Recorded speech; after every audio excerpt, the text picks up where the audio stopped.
What's up, lovers of whiskey and watchers of YouTube? I'm the Malt activist, and this is a fun little video because in this video I'm going to tell you about 5 super weird whiskeys that you don't know about. Probably. As usual, welcome to our first-time viewers. Thank you for clicking through to this video. If whiskey is your thing and you like hearing stuff about whiskey and whiskey reviews and whiskey vlogs and whiskey rants and whiskey discussions and everything in between, then this channel is the one for you. So please consider subscribing, maybe even liking, maybe sharing, maybe commenting, or you know what? At least enjoy this video. That's what I care about the most. Thank you also to my returning viewers. You guys are awesome. You keep this channel running 100%. And finally, my biggest thanks to my Patreon gang and my YouTube members. You guys are awesome. Without your monthly contributions, we would not be anywhere. So let's get on with the whiskeys.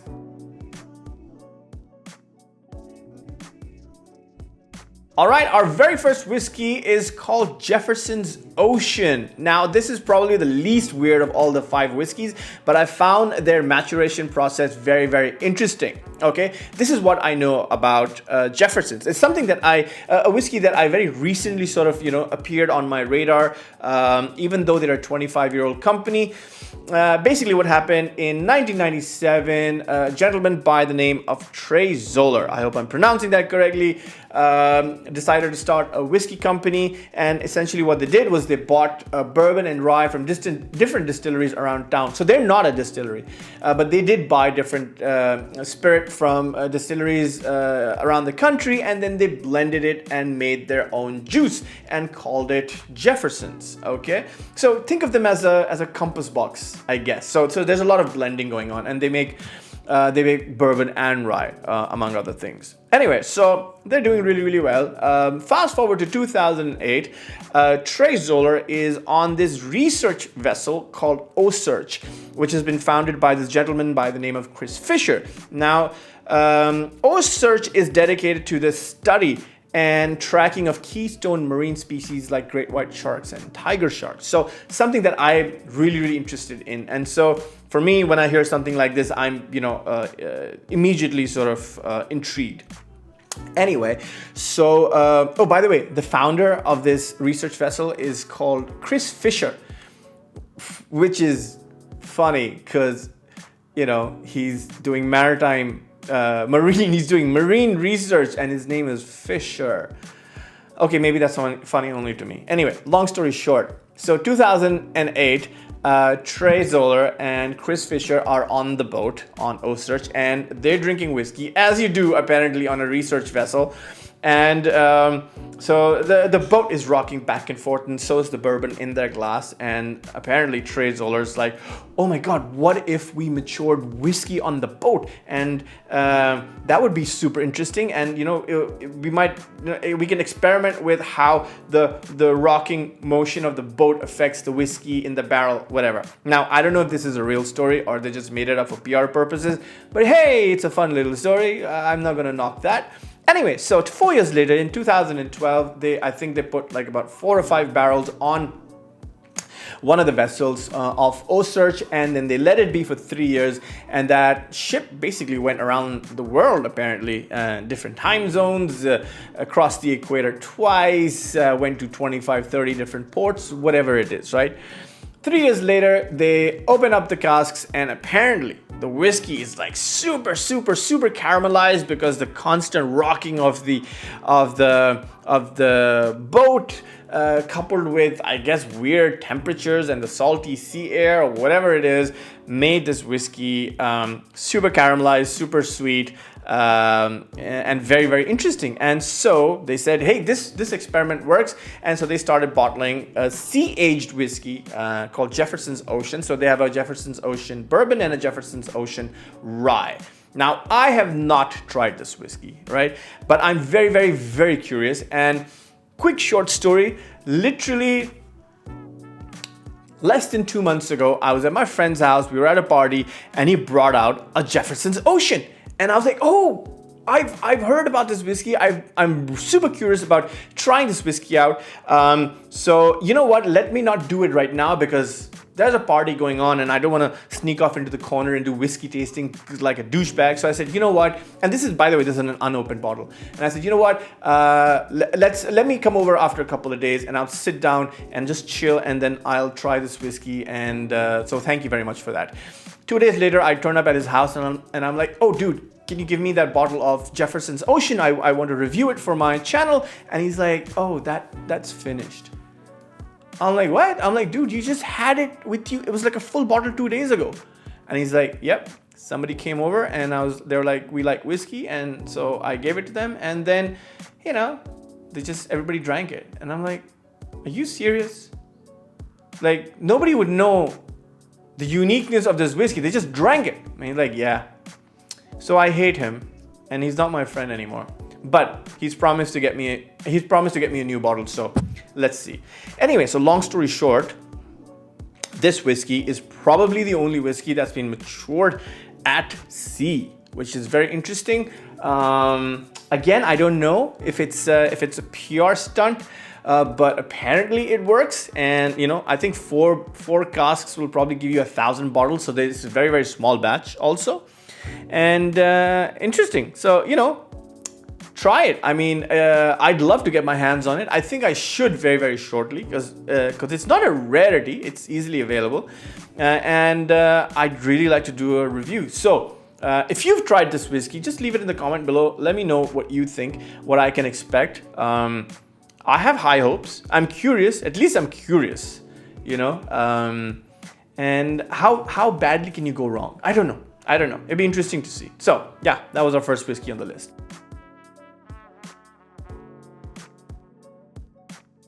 Our second weird whiskey is reindeer antler whiskey. Yes, I know you're probably thinking, oh, this is probably made in like Lapland in Scandinavia. Nope, Thailand.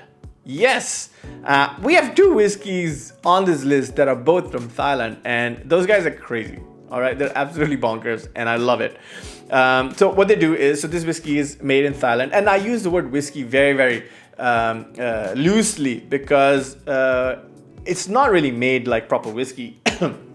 I think they just like to call it whiskey. Anyway, so it's made from fermented sticky rice, which is distilled. And once it's distilled, it's kind of like moonshine. You know, it's like rice whiskey or rice spirit or whatever you want to call it. Then that spirit is infused with different types of botanicals, including lemongrass and galangal, apparently. And then they mature in clay pots. I guess that's what I read. And then in the last few months of its maturation, they put ground up reindeer antlers in that whiskey, and then they let that ferment. And apparently it's an acquired taste, as I'm sure it would be. Also very good for virility. Yes, I've noticed during this research, and obviously I know the Far East is obsessed with sexual performance, right? And so everything from rhino horns to reindeer antlers and so many other things, even scorpions and locusts and ants, everything is supposed to be good for sexual prowess. And this whiskey is no exception. Though it seems more like a gin to me, if you think about it, you know, it's been distilled and then they've just added botanicals to it and let it mature for a bit. So it seems very gin-ish, but they call it whiskey. Made from fermented sticky rice, and you can buy this. So I went on this website. It's called Thailand Unique, I think, and you can get like a little flask of this whiskey for like $5 or $6. So it's super, super cheap. But at the same time, among other things on sale on that website, you have a tarantula infused vodka and an ant infused gin, which, dude, I don't know what to say. So those guys are crazy, man. And I love it. I would love to try this whiskey just to satisfy my curiosity. I'm actually more curious about the tarantula vodka, if you ask me, because it just looks so cool, right? Yeah. So reindeer antler infused whiskey from Thailand. if you're ever there and feeling adventurous, you could give that a try. We have one more whiskey from Thailand, which is our #1 whiskey on this list as the most weirdest whiskey, and I think you'll want to try that. But anyway, before we get to that, we have whiskey number 3 coming up next.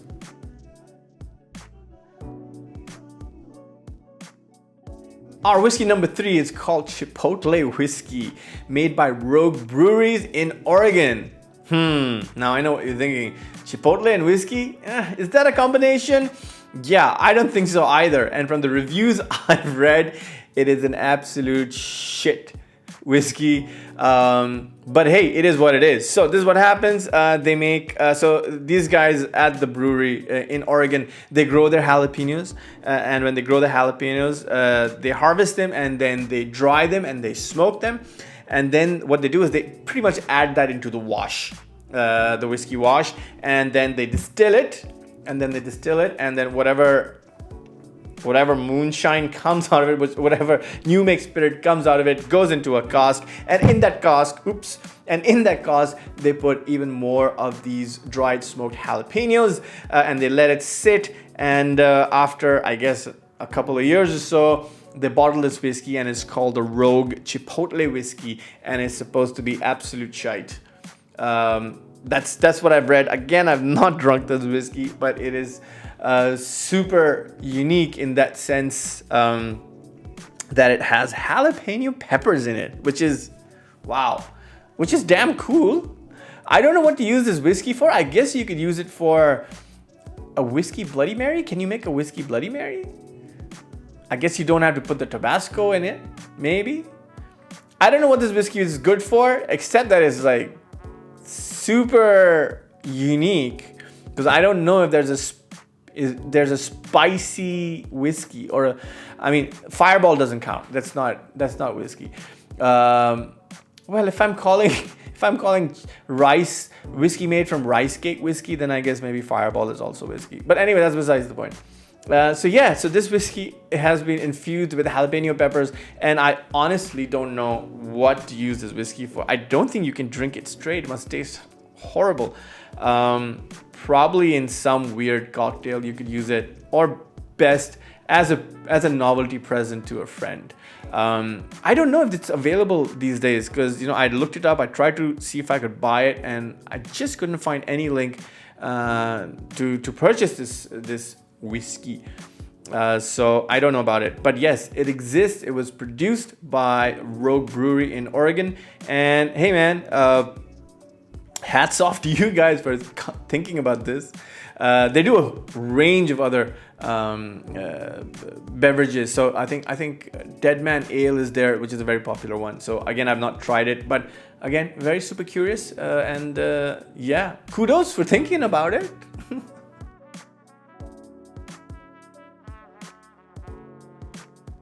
Whiskey number 4 is called Fishkey whiskey, and this is the only whiskey on this list that when I was reading about it, I kind of gagged a little bit.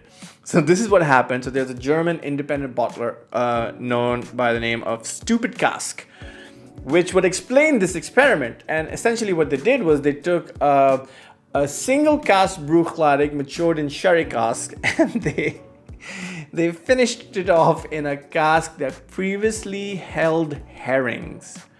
Yes, they put actual whiskey in a cask that held herrings, and then I don't know what they were expecting, right?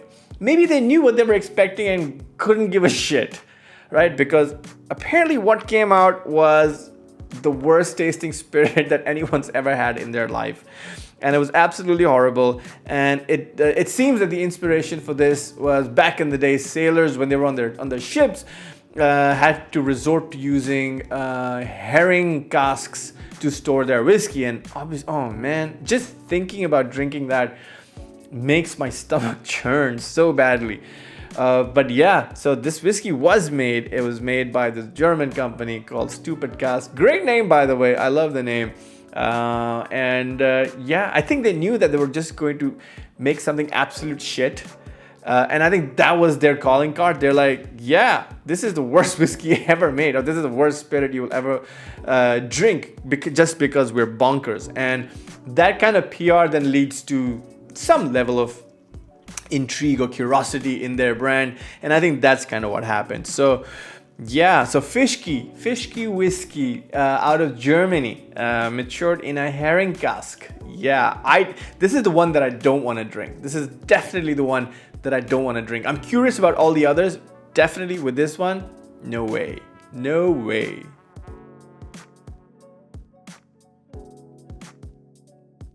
And finally, our whiskey, our top spot whiskey is called Snake Whiskey. Now, I'm sure 100% of you have heard about Thai snake whiskey. And it's basically what they've done is they've taken that same fermented rice wine that we made, that we talked about earlier with the deer antlers, reindeer antlers, and they just dropped a cobra in it.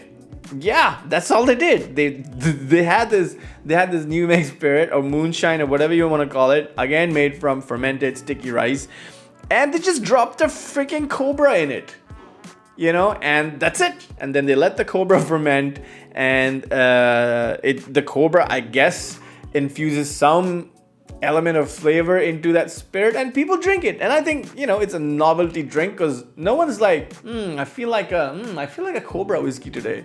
You know, are you taking the edge off? Are you putting the edge on? I don't know. I honestly don't know.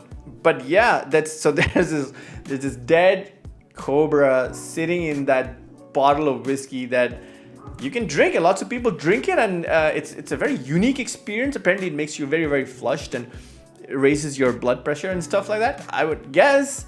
Apparently, all the alcohol just sort of neutralizes the venom in the snake, I guess. But yeah, it's a thing that exists, and people drink it, and it's sold. And these tourists who go to Thailand, they've made it super popular. They buy it as a novelty gift to, you know, give it to their friends or whatever, and then so many people have gone there, and there's a burgeoning industry now for snake whiskey because so many tourists want to try it and buy it. And yeah, and it was apparently treated as like medicine more than anything else. So I mean, snake venom is supposed to have medicinal qualities, and I believe snakes generally do, which is why they're on all the pharmacies. And so yeah, because even on the bottle it has instructions. It's like drink 2 caps a day, or two glasses or whatever, 2 mugs a day. And so it's more medicinal than anything else. And I think, again, we use the word whiskey very loosely. It's more like moonshine with snake in it, which is interesting. Like, I want to know who came up with that. That would be like really interesting, right? They'd be like, hey man, can you eat like 2 teaspoons of this snake so that, you know, your back feels better? And the guy's like, dude, I hate the taste of snake. And the doctor's like, what do you like? What do you like to indulge in? And the guy's like, whiskey, man. And he's like, I have an idea. Whiskey snake sandwich. So yeah, I don't know how that came about. But yes, it's supposed to have medicinal qualities. And of course, because it's in the Far East, it is an aphrodisiac as well. So apparently everything that the Far Easterners sell is some way or the other tied to virility and sexual prowess, and so is the snake whiskey. This is the one I'm the most curious about trying because I genuinely think that it might surprise me. Like, just the thought of drinking dead snake is super fascinating to me, and I just want to try it, and I'm just very curious. So yes, it exists. I've never had it. I saw it once in a bar in Thailand. It was on the shelf, and I thought about it, and at that time I wasn't really massively into whiskey. This is many years ago, and so I was like, oh, that's interesting, should I try it? And I was like, dude, I don't want to die on holiday, so I didn't try it, and I kind of regret it now. I wish I had, but maybe next time when I'm in Thailand, I'll walk into a bar and be like, hey man, give me a shot of this snake whiskey, and then, I don't know, convulse on the ground and die, I guess.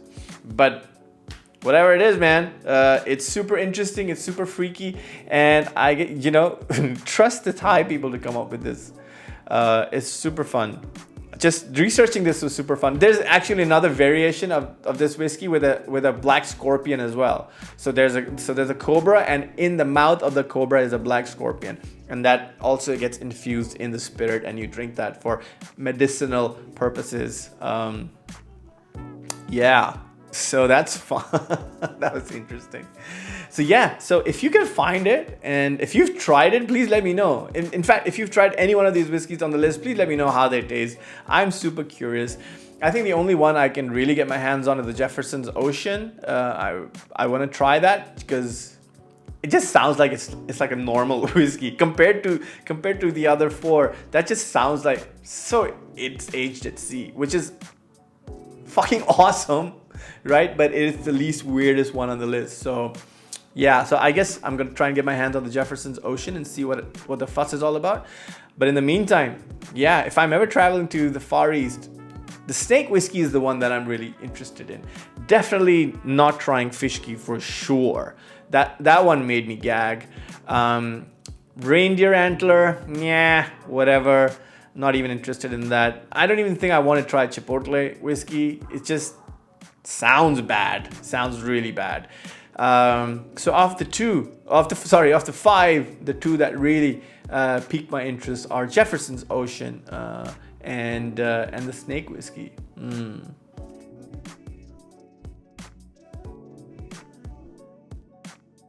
So there you go, man. There you go. 5 weird whiskeys that you can try. You can try today if you have access to them. So yeah, there you go, man. I hope you liked this video.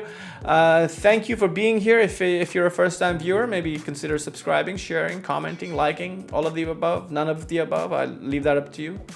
To my returning viewers, thank you for sticking around. Thank you for keeping your standards low. I really appreciate it. And of course, to my Patreon gang and my YouTube members, you guys are awesome. Without you, this channel would be absolutely nothing. There you go. There you have it. 5 super weird whiskeys that you didn't know about. Probably. I'm the Malt Activist. Until next time. Peace.